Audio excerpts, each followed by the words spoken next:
مضل له ومن يضلله فلا هادي له أشهد أن لا إله إلا الله وحده لا شريك له وأشهد أن محمدًا عبده ورسوله اللهم صل على محمد وأزواجه وذريته كما صليت على آل إبراهيم وبارك على محمد وأزواجه وذريته كما باركت على آل إبراهيم إنك حميد مجيد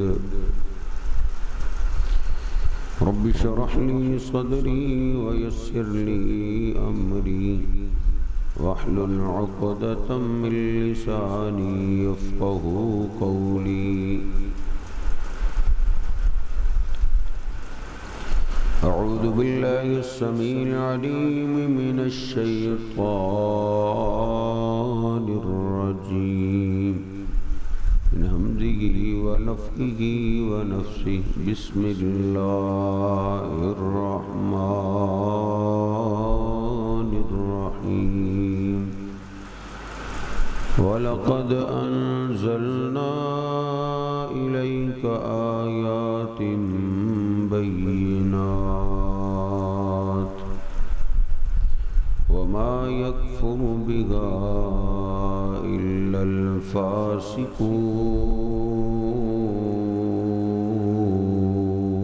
الفاسقون أوكلما عاهدوا عهدا نبذه فريق منهم بل أكثرهم لا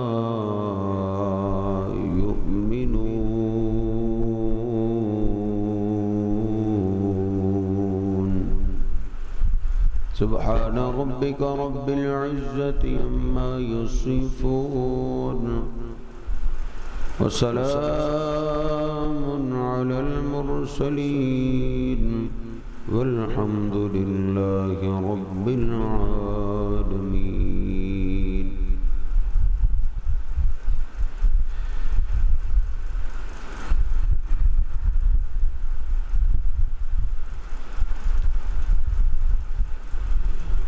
ننانوے اور 100 نمبر آیت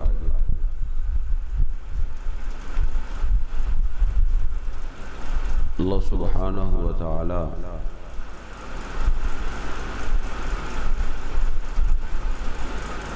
نبی پاک صلی اللہ علیہ وسلم کو دیے گئے معجزات کا اور وحی کا تذکرہ کیا اللہ رب العزت فرماتا ہے وَلَقَدْ أَنزَلْنَا إِلَيْكَ آيَاتٍ بَيِّنَاتٍ اور بے شک ہم نے اتاری ہیں آپ کی طرف آیات نشانییں بینات واضح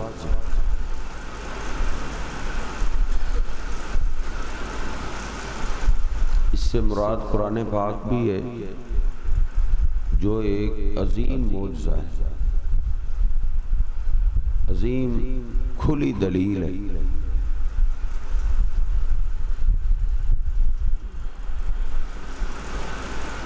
جتنے انبیاء کو معجزات ملے ہیں وہ گئے تو معجزات بھی ختم لیکن قرآن پاک ایک ایسا معجزہ ہے جو دلوں پہ اثر ایسا کرتا ہے کہ نبی پاک صلی اللہ علیہ وسلم دنیا سے چلے بھی گئے ہیں لیکن یہ معجزہ ہمارے پاس موجود ہے اکرمہ رضی اللہ تعالیٰ عنہ قرآن پاک کے نسخے کو پکڑتے اس کو سینے سے لگاتے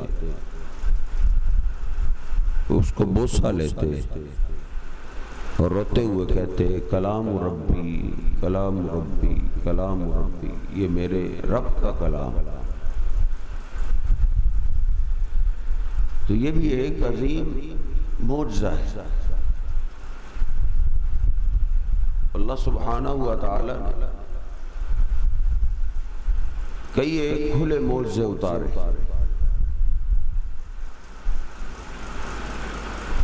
مشرکین مکہ نے کہا تھا کہ اگر آپ اللہ کے سچے پیغمبر ہیں تو پھر چاند کے 2 ٹکڑے کر کے دکھائیں۔ تو نبی پاک صلی اللہ علیہ وسلم نے انگلی کا اشارہ کیا، چاند کے 2 ٹکڑے ہو گئے، ایک پہاڑی کے اس طرف، دوسرا ٹکڑا دوسری طرف۔ تو آپ نے فرمایا آپ بھی مان لاؤ۔ تو انہوں نے بولا یہ تو آپ نے ہماری آنکھوں پہ جادو کیا، آپ تو بہت بڑے جادوگر ہیں۔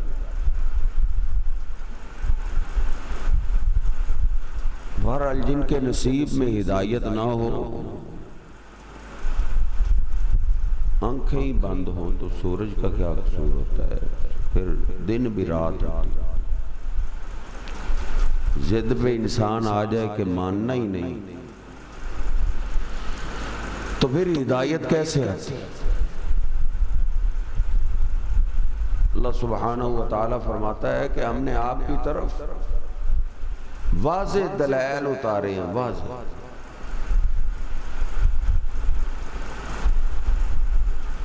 اور یہ قرآن پاک ایسا معجزہ ہے کہ کافر بھی سنتے تھے اور وہ بھی روتے تھے۔ مکہ میں نبی پاک صلی اللہ علیہ وسلم گھر میں قرآن پڑھتے پڑھتے آواز اونچی ہو جاتی تو مکہ کے مشرکین کے مرد، بوڑھے، عورتیں چھپ چھپ کے آ کے قرآن سنتے تھے۔ چند دن آپ کی طبیعت خراب رہی، جو سب سے بڑی آپ کی دشمن تھی ابو جہل کی بیوی، اس نے کہا آپ کا شیطان آپ کو چھوڑ گیا۔ مطلب یہ ہے کہ وہ ہر روز قرآن سننے آتی تھی۔ 2-3 دن آپ بیدار نہ ہو سکے طبیعت کی خرابی کی وجہ سے، تو وہ بھی سننے کے لیے آتی تھی، آپ نہیں پڑھتے تھے۔ اس نے کہا آپ کا شیطان نے آپ کو چھوڑ دیا۔ تو پھر اللہ سبحانہ و تعالی نے قرآن پاک نازل کی،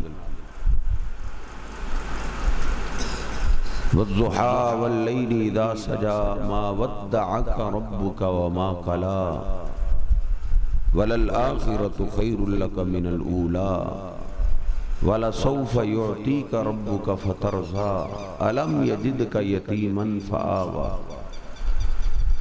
اللہ نے کہا مجھے چاشت کی قسم، صبح کی قسم، رات کی قسم،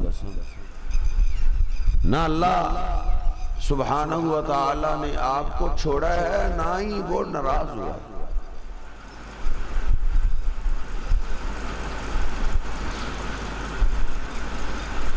کیا ہم نے آپ کو یتیم نہیں پایا تھا؟ کیا ہم نے آپ کو غریب نہیں پایا تھا؟ اگر اللہ نے چھوڑنا ہوتا تو اس وقت چھوڑ دیتے، اس وقت ہم نے آپ کو نہیں چھوڑا ہے تو اب کیسے چھوڑ سکتے؟ تو یہ قرآن پاک بھی ایک کھلی دلیل ہے نبی پاک صلی اللہ علیہ وسلم کی نبوت کی۔ اس کے سوا بے شمار دلائل نبی پاک صلی اللہ علیہ وسلم کی نبوت کے اللہ نے اتارے۔ وَمَا يَكْفُرُ بِهَا إِلَّا الْفَاسِقُونَ وَمَا يَكْفُرُ بِهَا، ان دلائل کا انکار نہیں کر سکتے الا الفاسقون، مگر نافرمان، جن کے نصیب میں ہی نہ ہے، جنہوں نے نہ کرنی، ماننا ہی نہیں، وہ ان کا انکار کرتے۔ أَوَكُلَّمَا عَاهَدُوا عَهْدًا نَبَذَهُ فَرِيقٌ مِّنْهُمْ، کیا جب بھی انہوں نے کوئی بھی معاہدہ کیا ہے اللہ سبحانہ و تعالیٰ سے، یہودیوں نے اللہ سے معاہدہ کیا ہوا تھا کہ اگر تیرا محبوب پیغمبر آیا تو ہم اس پہ ایمان لے آئیں گے، اس کے دست و بازو بن جائیں گے، لیکن نَبَذَهُ فَرِيقٌ مِّنْهُمْ، اللہ کہتا ہے یہ صرف آپ سے نہیں، ان یہودیوں سے، ان بنی اسرائیلیوں سے جب بھی ہم نے معاہدہ کیا ہے کسی نہ کسی گروہ نے اس کو ضرور توڑا ہے۔ نَبَذَهُ فَرِيقٌ مِّنْهُمْ، کوئی نہ کوئی گروہ ایسا اٹھا ہے جس نے اللہ سے کیے ہوئے وعدے کو توڑ دیا ہے، پھر ایمان والے لوگ نہیں توڑتے۔ سیدنا حسین رضی اللہ تعالیٰ عنہ کا تذکرہ آپ سن رہے ہیں، جب کوفیوں نے خط لکھے تھے مکہ سے نکلنے لگے تو صحابہ نے بڑا روکا۔ عبداللہ بن عباس نے کہا کہ میں آپ کی داڑھی اور سر کے بالوں کو خون میں رنگا ہوا دیکھ رہا ہوں، رک جاؤ، کوفے نہ جاؤ۔ وہ بے وفا لوگ ہیں، انہوں نے آپ کے باپ سے غداری کی، آپ کے بڑے بھائی سے غداری کی، وہ آپ سے وفا کیسے کرے؟ تو سیدنا حسین نے کہا اب میں نے ان سے وعدہ کر لیا ہے، اب میں وعدے کی خلاف ورزی نہیں کرتا، اب وعدہ نہیں توڑ سکتا، اب جاؤں۔ سیدنا عبداللہ بن عباس نے کہا مجھے پتہ چل جائے کہ میں تیری سواری کے آگے لیٹ جاؤں، تم رک جاؤ گے تو میں لیٹنے کے لیے تیار۔ انہوں نے کہا جو مرضی کر لو، سید کی ایک بات ہے، جو معاہدہ کر لیا ہے وہ توڑنا ہے۔ ہم تو 20 معاہدے کرتے بھی ہیں، توڑتے بھی ہیں، ہمیں تو فرق نہیں پڑتا، لیکن ایمان والے اس کو بہت بڑا معاملہ جانتے ہیں۔ اللہ بھی کہتا ہے ان العہد کان مسئولا، جو معاہدہ ہو جائے اس پہ پکے ہو جاؤ، اس کو نہ توڑو، کیونکہ معاہدوں کے بارے میں قیامت کے دن پوچھا جائے۔ یہودیوں کے لیے توڑنا مسئلہ ہی نہیں، بل اکثرهم لا یؤمنون، بلکہ ان کی اکثریت ایمان رکھتی ہی نہیں، اللہ کو مانتی ہی نہیں، قیامت کے دن پہ ان کا یقین ہی نہیں۔ ایمان والے ہر دور میں تھوڑے ہی ہوتے ہیں۔ ہاں صورت واقعہ میں اللہ نے صحابہ کرام کے بارے میں کہا ہے کہ وہ صحابہ کرام سارے ہی جنتی، کثیر کا لفظ اللہ نے بولا، تو عموماً جو حالات ہیں وہ یہی ہے کہ بل اکثرهم لا یؤمنون۔ مجھے تو لگتا ہے جیسے اللہ نے آج کے بارے میں کہا کہ ان کی اکثریت ایمان نہیں رکھتی، نمازی تھوڑے ہیں، بے نماز زیادہ ہیں، سچ بولنے والے تھوڑے ہیں، جھوٹ بولنے والے زیادہ ہیں، امانت دار کم ہیں، دھوکہ دینے والے زیادہ ہیں۔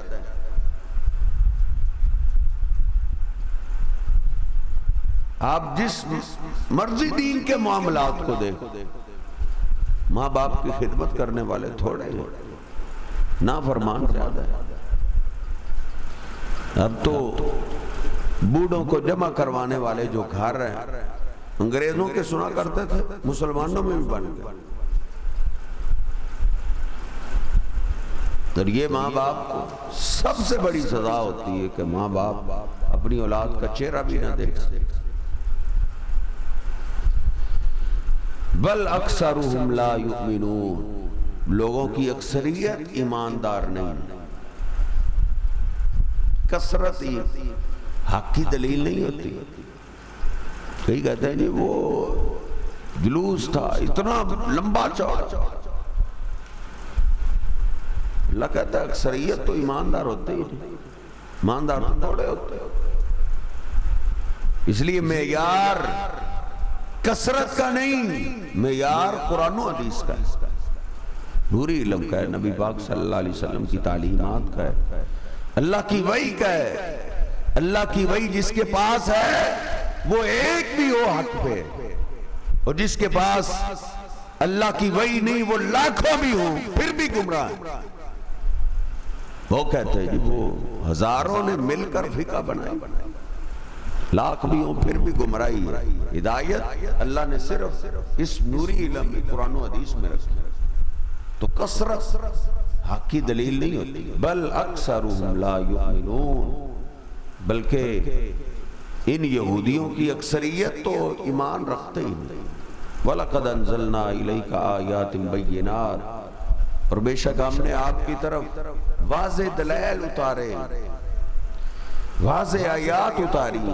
وَمَا يَكْفُرُ بِهَا إِلَّا الْفَاسِقُونَ، ان آیات کا انکار صرف نافرمان ہی کرتے. أَوَكُلَّمَا عَاهَدُوا عَهْدًا، کیا جب کبھی بھی ان یہودیوں نے کوئی بھی معاہدہ کیا ہے، نَبَذَهُ فَرِيقٌ مِّنْهُمْ، ایک گروہ نے تو ان میں سے اس وعدے کو توڑا ہی ہے.